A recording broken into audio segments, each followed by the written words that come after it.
Hola, buenas tardes. Mi nombre es Florelis Franco y les voy a exponer sobre el procedimiento contencioso administrativo. Se entiende por contencioso administrativo el conjunto de litigios nacidos en los actos administrativos y de las operaciones materiales de la administración contrarios a derecho. En sentido estricto es el conjunto de reglas jurídicas que rigen la solución por vía jurisdiccional de los litigios administrativos. Se trata, pues, de un contencioso o controversia con la administración por un acto ilegal o ilegítimo o por una actuación administrativa que lesiona los derechos subjetivos de un particular. Se caracteriza por la presencia de un sujeto activo, el administrado, un sujeto pasivo, que es la administración, la resolución del conflicto por un órgano independiente neutral, con potestades para restablecer el orden jurídico. Es un sistema integrado tanto por los órganos judiciales como por la normativa aplicable. Esa contención o controversia con la administración se origina por un acto administrativo cuestionado como ilegal con respecto a un derecho subjetivo o lesionado, o la reparación de un daño producido entre las dos partes, el administrado y la administración, y decidido por un órgano del Estado independiente o neutro, dotado de poderes para determinar las consecuencias de la ilegalidad o la lesión y restablecer el orden jurídico. De allí no se trata de un mero recurso para realizar un acto administrativo, sino de un verdadero proceso contradictorio que resuelve controversias. Originada bien de un acto administrativo ilegal o una actuación u omisión, siempre y cuando los mismos resulten lesivos a los derechos subjetivos o intereses del administrado, lo cual le da a éste la legitimación para reclamar la reparación del daño a través de diversos mecanismos procesales ante un juez que tiene potestad para determinar las consecuencias de la ilegalidad y eventualmente restablecer las situaciones jurídicas o, en su defecto, ordenar la reparación del daño causado. Todo ello a los fines de mantener el orden jurídico. Sin embargo, a los fines de su comprensión, un sector de la doctrina ha optado por describirlo como un sistema en el cual cada una de las partes interrelacionan con los demás. De tal forma que el contencioso administrativo es un sistema en el sentido de conjunto de elementos tendientes a la obtención de un objetivo común, que en este caso está constituido por la organización jurisdiccional, la normativa aplicable, la doctrina y la jurisprudencia. Para otros, el contencioso administrativo es un sistema en cuanto complejo de elementos que existe organización y un órgano que los unifica, lo cual resulta de la interacción de las partes y trae como consecuencia el equilibrio entre los privilegios de la administración y las garantías del administrado. Ahora bien, ¿cuáles son los elementos de este sistema? Se ha optado por señalar básicamente que son tres. El primero, que es el objeto controlado, que sería la administración en sentido orgánico y sustancial. El segundo, que sería el mecanismo medio de control, que sería el proceso contencioso administrativo. Y el tercero, que es la finalidad del control, que sería la protección del administrado y la preservación del principio de legalidad en las actuaciones del poder público. Ahora hablaremos sobre los orígenes de la jurisdicción del proceso administrativo. Ante los enfrentamientos ocurridos en la Francia prerrevolucionaria de los últimos años del siglo XVIII, entre los parlamentarios, que son los tribunales civiles ocupados por los nobles, y la administración del rey, que terminaron por inmovilizar a la monarquía y provocar que se obstaculizara las reformas proyectadas, prohibió en forma absoluta la injerencia del Poder Judicial en la actividad administrativa bajo el dogma de que juzgar la administración era también administrarla. El resultado de este dogma fue la imposibilidad para los órganos del Poder Judicial de entrar a revisar a conformidad a derecho los actos dictados por la administración.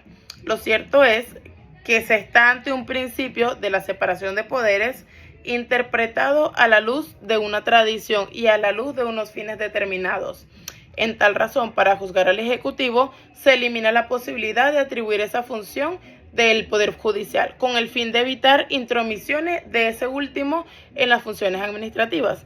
En resumen, la evolución ha sido la de una paulatina especialización y ampliación del control judicial sobre la administración, pasando de un control reservado solo a ciertas materias a una jurisdicción especializada y constitucionalmente garantizada para controlar toda la actividad administrativa.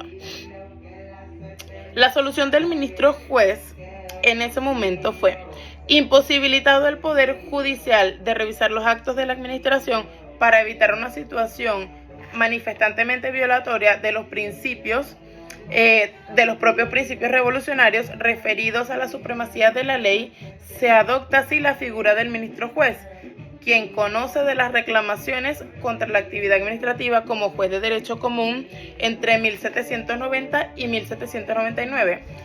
Como los litigios contra la administración escapaban al conocimiento de los tribunales, se establece que es el rey y luego los ministros quienes conocen de tales causas para no incurrir en denegación de justicia.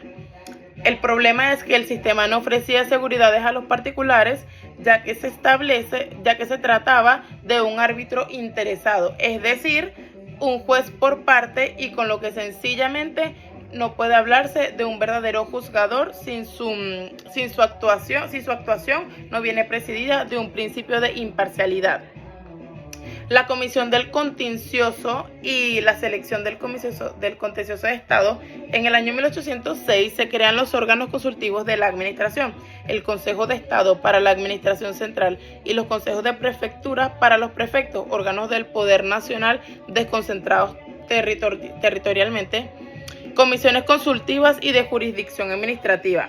La separación de poderes se refiere a la separación entre el Poder Ejecutivo y el Poder Ejecutivo. En cambio, la separación de funciones, una técnica de división del trabajo, es admisible dentro del Ejecutivo, por lo que algunos funcionarios se especializan en los asuntos contenciosos en que la misma administración es parte.